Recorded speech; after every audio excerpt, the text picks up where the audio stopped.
Hey everybody, welcome back. So today's video is about ways in which to read a book. So there's several different ways in which you can read a book. The first thing I'm going to talk about is an audiobook. So somebody who struggles with reading, maybe they have dyslexia and haven't been able to kind of navigate that and things like that, they can enjoy a book by listening to it. Or if somebody's in the car a lot. My husband particularly loves audiobooks. He likes to listen to them on his drives, or if he's out mowing the lawn or anything like that, he'll just put in his headphones and he'll just go. And he really enjoys reading that way. And, I enjoy audiobooks as well. Right now, my husband and I are doing the first Mistborn trilogy. We're going to be doing that on audiobook together while I'm reading other things in other formats. So far, we've really been enjoying it. The only thing with audiobooks that's kind of on my negative list is, especially for a first time with a book, you don't get to kind of create how they would sound in your head. You get to take the reader's interpretation of that. The person who's reading the audiobook is their interpretation of how they would sound or how they would say something. Sometimes that bothers me. For an example, Warbreaker by Brandon Sanderson. My husband loves the audiobook because of how a certain character is read. Me, on the other hand, I did not like how the character was read. I enjoyed it the way I had read it in my own head instead. Because I read the physical copy and he had done the audiobook previously. That's just one example of how that can be good or bad. But I have to tell you, if you've never listened to the Harry Potter series on audiobook, I highly recommend those. Jim Dale is fan-freaking-tastic. Those are truly wonderful. They are great to have in the car. They keep you entertained. He's great at making sure each voice is very distinct so you get a different experience. But I would also do that after you've physically read it and kind of figured out how they sound to you before you listen to him. Because some of mine changed with his and in a positive way. So that's my 2 cents on audiobooks. The next would be a digital reader like a Kindle. Kindles are great. They're great for being on the go when you don't have a lot of space. They're great for traveling, so you don't have to haul 8 books with you. You can have them all right here. One thing I don't necessarily love about audiobooks is that you don't have pages to turn. You have the same kind of thing with audiobooks, but you don't expect to turn a page when you're just listening to something. So, my husband and I both have the same one. This one's his, mine's charging. That's the other thing is you do have to charge them. The batteries drain out, at least mine does. My husband doesn't seem to have much issue with his battery, but mine seems to drain out really quick. Sometimes when you want to read and you pull it out and the battery's dead, you have to wait hours for it to be back where you need it. That's one disadvantage to an audiobook situation. But generally speaking, the Kindles are really, really nice e-readers. I've really enjoyed mine. My husband enjoys his.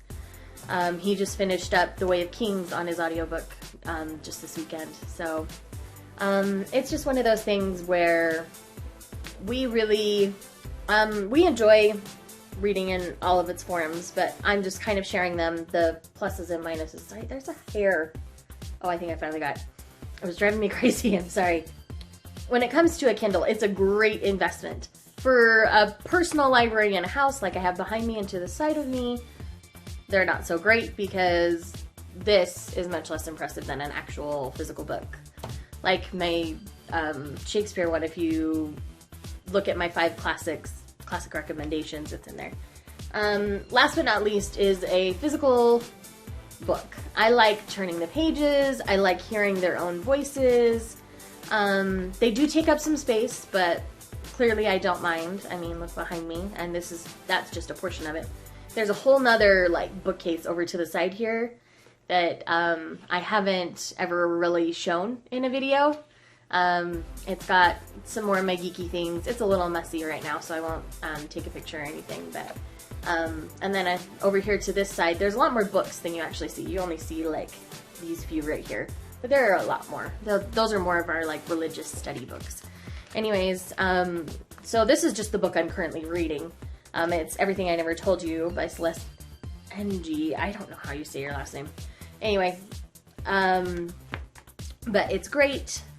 I love having a physical copy of a book because then you can always loan it out to people, or, you know, as you make a recommendation, you can say, hey, if you really want to read it, you can borrow my copy because I finished, and things like that. And I like being able to do that. I like being able to share the things that I'm doing and loving with people. And,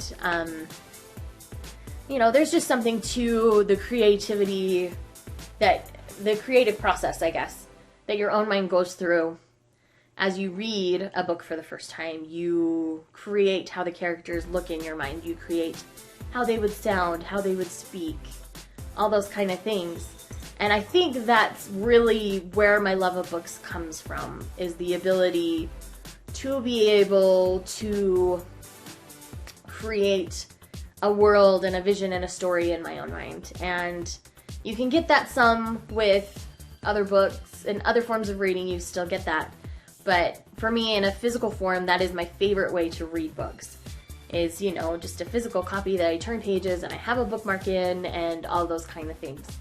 Though that's just my favorite way to read. All the other forms are great, and I still do all those other forms of reading as well. So it's one of those things where you have to figure out what your preference is. My preference is still a physical book. I don't know. I'm old school, I guess. I mean, I love Shakespeare. Let's get real here. So yeah, that's all I really had to say today. So I want you, if you haven't explored other forms of reading like audiobooks, I highly suggest that you try them out. You might enjoy them more than you think you do, because I know I certainly did when I started listening to them.